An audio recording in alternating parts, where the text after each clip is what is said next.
The 2014 version of Chromatic Orb sucks. We're not even going to talk about that one. We're going to talk about the new version, which is mechanically interesting, and we're going to dive into the math. Welcome to Pack Tactics, where we ponder our orbs. That's no joke. There's some serious orb pondering here with the numbers. Let's read the spell first. The new version has kind of fused with Chaos Bolt. First level spell, action, 90-foot range. You hurl an orb of energy at a target within range. Choose acid, cold, fire, lightning, poison, or thunder for the type of orb you create. And then make a ranged spell attack against the target. On a hit, the target takes 3d8 damage of the chosen type. If you roll the same number on 2 or more of the d8s, the orb leaps to a different target of your choice within 30 feet of the target. And make a new damage roll. The orb can't leap again unless you cast a spell with a level 2 plus spell slot. Upcast. The damage increases by 1d8 for each spell slot level above 1. The orb can leap a maximum number of times equal to the level of the slot expended. And a creature can be targeted only once by each casting of this spell. Oh, that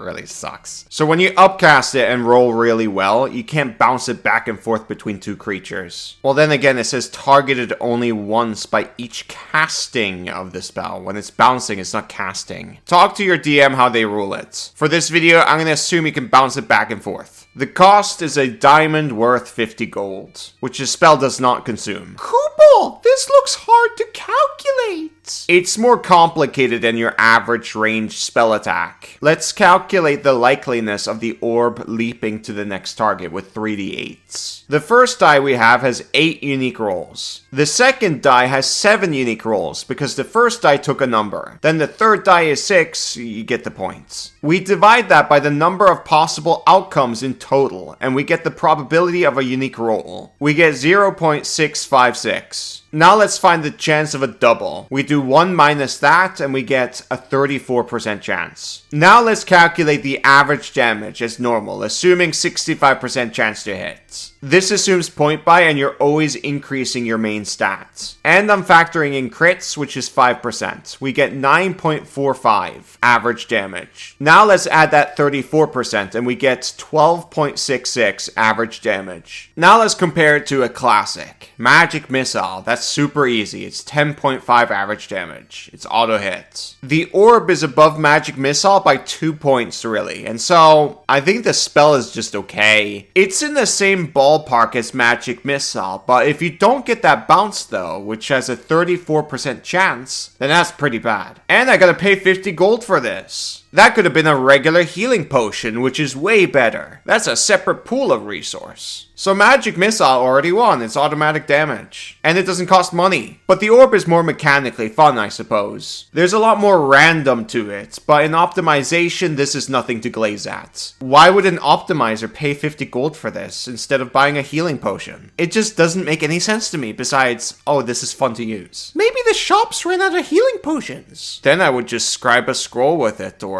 save up for half plates. Kobold, I love the randomness though. Gator, you're braver than I am, honestly. I don't like gambling. This is a serious gamble. At low levels, you only have 2 or 3 spell slots. And you're making 3 gambles here. You gotta hit the target, then you have to roll the damage, and hope that you get a matching number, which is only a 34% chance. That's a really, really bad chance, by the way. And if you succeed on that, you need to make another hit roll. Again, 65% chance. That's 3 rolls I gotta beat. I could have just cast Magic Missile. And also, how does bouncing work with cover? Is it based on my line of sight? If I hit the guy in the open here, and then bounce it to the guy over in the cover, does he get the bonuses of the cover? I don't know. You should ask your DM how they run cover with Chromatic Orb. But what I know for sure is Magic Missile doesn't care besides full cover. It's also faster to cast Magic Missile. Magic Missile wins again! I cast Pack Tactics dice! Gator has advantage on his attack rolls, and so can you by backing the Kickstarter, which is live right now. Look at us rolling around like it's Dark Souls. We're really good at that. right. And we're really good at giving you advantage, which means your Chromatic Orb is going to consistently hit. Kobold, soon my adventure will be unlocked. Yay! We're very close to unlocking this. We need like 5 more and then we're power gaming. And then we move on to inspiration coins. Those coins will definitely give you advantage. Absolutely. Check out the Kobold and Gator dice on Kickstarter right now. Come on, we want the Gator adventure. It's about saving a gator princess. It's really fun. Link in the description. Back to the video. By the way, sorcerers, when they use their innate sorcery, do have advantage on their spell attack rolls, which increases their hit chance by 88%. Then the average damage is 17.67. That's actually a pretty significant number at level 1 and 2. Chromatic Orb is built for sorcerers. If you plan on using this spell, you have to go sorcerer. Kobold! Chromatic Orb Upcast goes crazy! It has one of the better upcasting abilities, but I wouldn't really think about it too much. What is noteworthy though is if you cast it as a 7th level spell, then it's guaranteed that you'll get the same number on the damage dice. It's 98 after all. You can see it. So it will always bounce on the hits, which is kind of cool. But it's a massive waste of a spell slot. That could have been a Force Cage or any of the godly spells you have.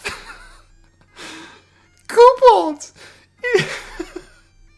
Is it better than Fireball? I've read that before, and it's the most insane reach I've ever heard. When you cast the orb at 3rd level, assuming you roll well, you can only bounce it 3 times. There's a limit to the bounces. With Fireball, you'll just get everyone who's in the AoE. It's massive. The Fireball will never miss any of them. Even if they succeed on the save, it does half damage. And it can affect more than 4 creatures. You're not gambling with hits, damage, hits, damage, hits, damage. You just meme like a normal person. Throw the ball. But Kobold, can we actually make a powerful build out of it though? I really like this spell. Yes, we can actually, Gator. Aren't you excited?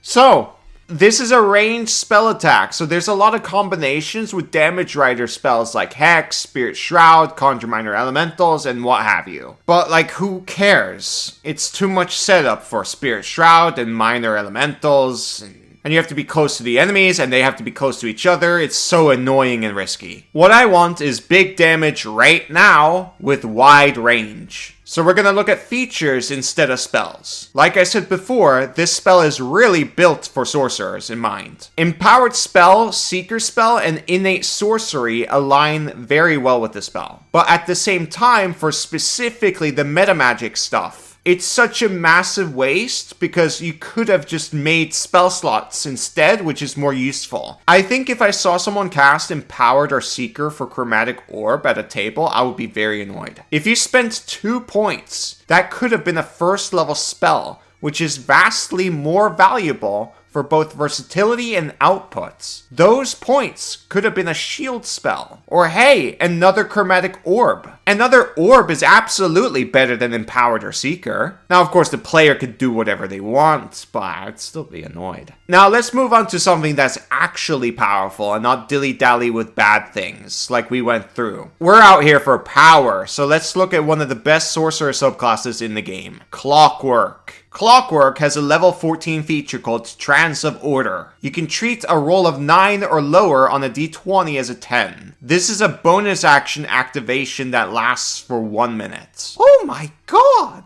That's crazy! You're gonna hit all the time! Pretty much. The minimum hit is going to be like 20, assuming you max out your wisdom. And of course you got magic items and what have you. So if you cast the orb as high as possible, like 7th level, it's gonna keep hitting and bouncing to the next target. Wait, is it infinite? No, it only bounces up to spell slot times. And like I said before, it's debatable if you can bounce it back and forth to the same 2 targets. This feature will make Chromatic Orb better than Chain Lightning, and I'm a Chain Lightning enjoyer, so yeah. Kobold, everyone's gonna die! Yeah, isn't that fun? Let's look up the damage. I'll just do 7th level. The math is really easy now. Assuming there's enough creatures or you can bounce it back and forth to the same 2 targets over and over again, it's 315 average damage total. It's actually higher if we account for crits and God knows what else. This is the only build I can think of where this spell actually becomes amazing, by the way. I don't think Elven Accuracy is worth it for a single spell and some cantrips due to how feat starved you are, especially as an elf. It's something you pick up at endgame at best. Securing your defenses are much more important. But if you have space for the feats, then I guess you can pick it. Another thing you can do is buy or craft a ton of clockwork amulets, which is super easy in theory. They're common magic items, just like healing potions. But juggling them around is going to be hard. You need to put one on to use one. And I don't think your DM is going to let you wear 20 amulets at the same time, even though they don't require attunement. And people in the real world wear tons of bling on them, like 5 gold chain necklaces. But anyways, if your DM allows it, that's pretty gangster. But whatever, that's everything I wanted to share today. My opinion of the spell is, it's okay. But I'm never ever gonna think about this spell ever again after this video. Unless somebody casts it when I DM. It's been popping up a lot, actually. I'm personally gonna stick to the classics like magic missiles and fireballs. I'm not paying 50 gold for this. It's barely an upgrade. I'm paying for a healing potion. End the video. Check out the Kobold and Gator dice. Come on, we're so close to the Gator adventure. Gator's jumping up and down on his seat. He's so excited. Link in the description. Thank you for watching. Bye-bye.